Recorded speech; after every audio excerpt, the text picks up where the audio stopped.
Hi, it's me Reef again, and I'm bringing a new build video for you guys. This time I'm making a video on the Crusader Condemn build. First off, let's get into the skills. I'm using the Crusader currently in Season 2 of Diablo 3.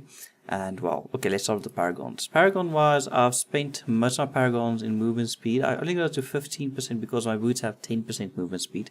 And the cap on movement speed is 25, as you guys know.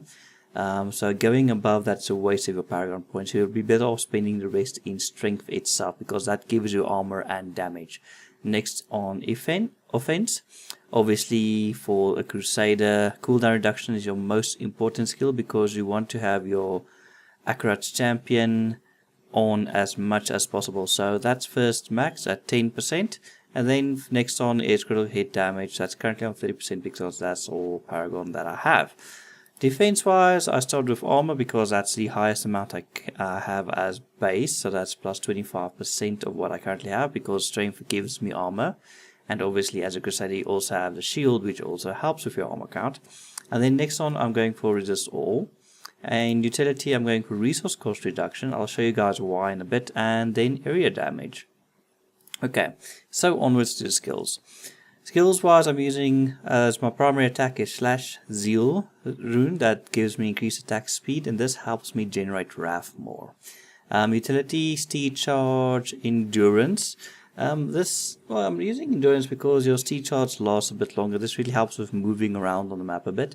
I also tried the draw and quarter one, but in parties this can be quite detrimental, as you can sometimes, especially if there's someone doing crowd control, you can pull them out of the crowd control, and that kind of messes things up for the party a bit.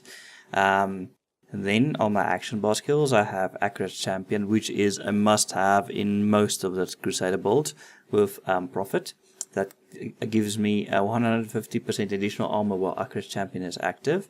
Utility wise, I'm using Condemn Vacuum, and this is my main damage skill. This is the whole thing this build is around. I'm using Vacuum because it gives us a bit of crowd control effect with the sucking up action that it does. So you pull in lots of enemies and then you do more damage, basically, or you damage more enemies at a time.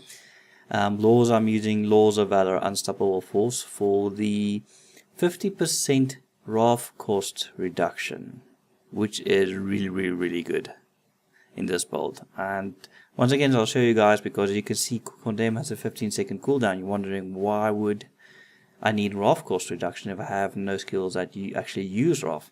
And as a defensive skill, I have Iron Skin charged up. Now I really like Iron Skin because what it does is it absorbs 50% of all incoming damage for 4 seconds. Now ideally you'd use Steel Skin because this lasts a bit longer, and Iron Skin only has a 30-second cooldown, so it's not going to be up in a lot of time. But due to a certain item I have, I'm using charge up because this does stun enemies every now and then. Passives, I'm using heavily strength because you need this if you want to use a two-hander and a shield at the same time. Long Arm of the Lord to increase the duration of my Laws of Valor. Holy Cause, but this gives me 10% extra damage, and also lets me heal 1% of my total life every time I deal holy damage. As you guys can see, all my skills are holy damage except, well, my steed. And then Finery, which is pretty much a must-have for any Crusader. Gain 1.5% strength for every gem socketed in your gear. So, gear. Let's get into it. The gear I'm using, obviously, is the whole Accurate Champion set. I'm using the boots, the pants, the chest piece, the shoulders, and the gloves. Your most important stat on the gloves, the shoulders, and all that, well, I think you can only roll that in the gloves and the shoulders, I can't say, is make sure that it has cooldown reduction. Obviously with the gloves you also want critical damage and critical chance, but cooldown reduction is really important for this build. I also have a Leoric's Crown with a cooldown reduction gem in it for help once again with cooldown reduction. The reason I'm using stun on my Iron Skin is due to the Haunt of Vaxo. I have an ancient one with a pretty good roll, I'd like to say. And also socketed in it is the Molten Wildebeest Gizzard, which is currently rank 38, and I really love the gem. It is so fucking good as a defensive gem in general. Next on, I have a Strong Arm Braces with holy damage, strength, vitality, and critical chance. The reason for Strong Arm Braces is due to Vacuum on Condemn pulling your enemies together. This does make them take more damage. Next on, the more other important things that you really need, obviously, is a Blade of Prophecy. Now, I have a really good ancient legendary one. Ideally, you want like a high damage roll, damage percentage, strength, and resource and cooldown reduction on it. That is important.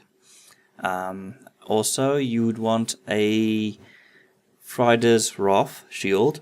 This is what's nice about this shield is that Condemn has no cooldown, but it says cost 40 Wrath. So that's why I needed all that Wrath, resource cost reduction, all that. And as you can see, it also has cooldown reduction on it. Ideally, if I was really lucky, it would have strength, vitality, critical hit chance 10%, and cooldown reduction on it. But I haven't been lucky so far with getting a good one. But this one has been really doing its job so far. And once again, back to the Blade of Prophecy, the reason it's so good in the Condemn build is 2 condemned enemies also trigger Condemn's explosion. So what this does, or what this means rather, is up to 2 guys, mobs next to you also trigger your Condemned explosion, but this does go out in a wave kind of. So it can proc more than just 2. I have seen like a whole pack of just getting these balls of rays of light from the sky coming down on them. The other thing is you don't need 2 enemies in range for it to proc, even just one. So even if you're against the Rift Guardian, you get 2 times Condemned damage. That is quite good. This means basically this thing does double damage of Condemned than any other weapon. Other than that, I'm using the Royal Ring of Grandeur. This is a bad one with the Bane of the Trap gem. Bane of the Trap because, well, it increases damage against enemies under the effects of control impairing effects, but its secondary is also gain an aura that reduces the movement speed of enemies within 15 yards by 30%, so it does proc on itself. This is really good for any melee character. It really is a must-have if you want to do damage. And then I have, because I do holy damage, I have a Teardrop of the Starweaver.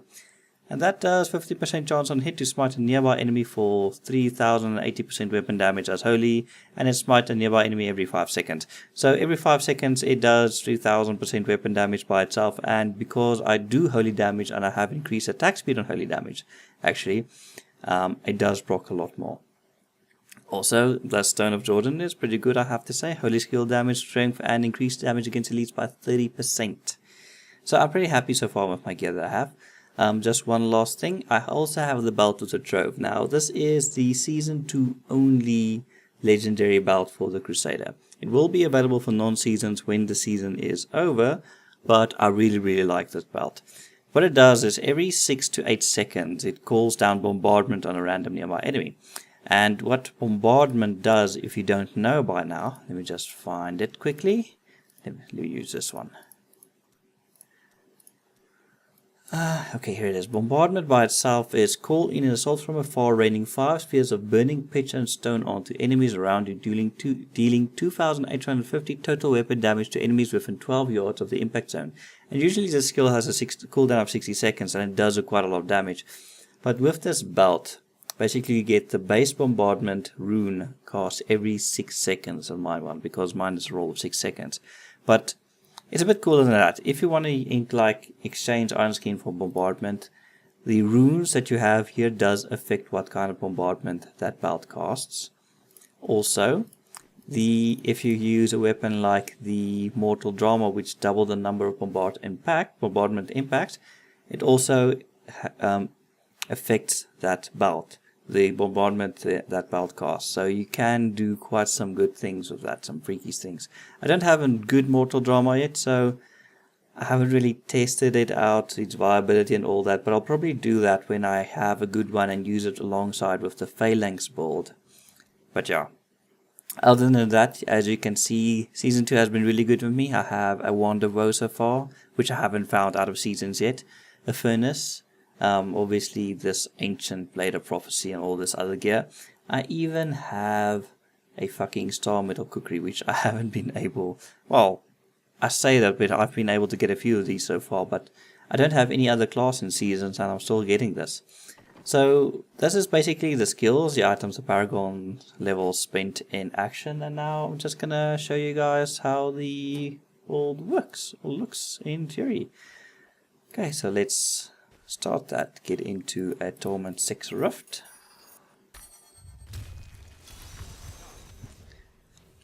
and find some things to kill. Hopefully I won't get murdered and look terrible. Oh, just kidding, this build is so fucking good for Torment 6. I have gone solo with my current gear and, well, just messing around mostly. Done up to Greater Rift 35 so far. And in parties, 4-player parties, I have done up to Greater Rift 37, I think it was. So it's quite good, quite useful. Does a fair bit of damage, as you can see. And oh, I really like it. You don't really run out of energy all that much, or wrath rather. And it's really useful and also quite a bit of fun. So yeah, that's the build in a nutshell. I hope you guys enjoyed the video. If you have any questions, please feel free to ask me in the comment section below. And I will see you guys again next time. Bye bye.